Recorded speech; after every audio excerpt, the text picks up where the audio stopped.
Channel کو subscribe کریں، video کو لائک کریں، بیل آئیکن کو پریس کرنا مت بھولیے گا تاکہ ہماری آنے والی لیٹسٹ ویڈیو کا نوٹیفیکیشن آپ کو ملتا رہے۔ جزاکم اللہ۔ نحمده ونصلي على رسوله الكريم اما بعد فاعوذ بالله من الشیطان الرجیم بسم اللہ الرحمن الرحیم۔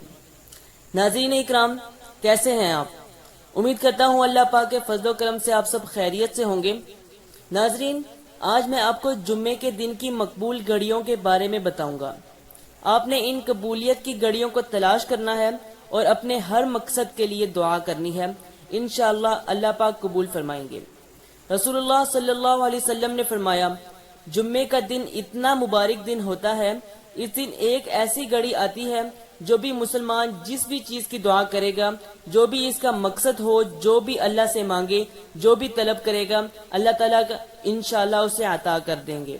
اور آپ نے فرمایا کہ یہ بہت چھوٹی گھڑی ہے، وَهِيَ سَاعَةٌ خَفِيفَةٌ، بہت چھوٹی گھڑی، یعنی بہت تھوڑا وقت ہوتا ہے اس گھڑی کا، اس لیے اس گھڑی کی تلاش میں رہا کرو۔ یہ کون سی گھڑی ہے؟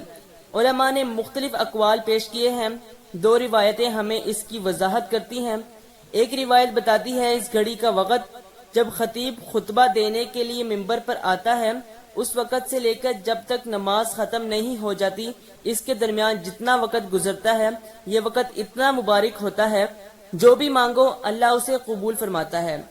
اور دوسری روایت کے الفاظ ہیں، جمعے کے دن 12 گھڑیاں ہیں، ان 12 گھڑیوں میں ایک ایسی گھڑی ہے جو بھی انسان مانگتا ہے اللہ اسے پورا فرما دیتا ہے۔ یہ گھڑی عصر کی نماز سے لے کر مغرب کی نماز تک ہوتی ہے، یعنی ان دونوں نمازوں کے درمیان کا وقت۔ دوسری روایت کے الفاظ ہیں کہ عصر کی نماز سے لے کر جب تک سورج کی ٹکیا غروب نہیں ہو جاتی، اس وقت تک یہ مبارک گھڑی رہتی ہے۔ یہی وجہ ہے کہ حضرت ابو ہریرہ رضی اللہ تعالی عنہ اور حضرت عبداللہ بن سلام رضی اللہ تعالی عنہ اور امام احمد بن حنبل رضی اللہ تعالی عنہ کہا کرتے تھے کہ یہ عصر سے لے کر مغرب تک کا وقت بڑا ہی مبارک ہوتا ہے۔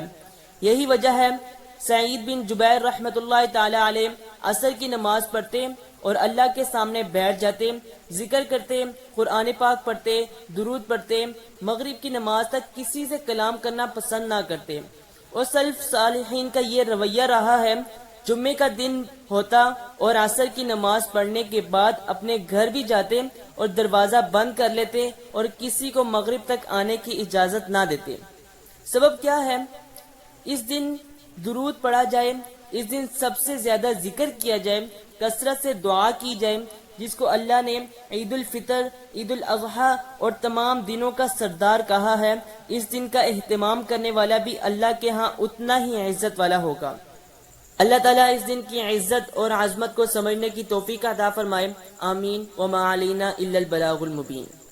Please like the video, share the video and subscribe our channel.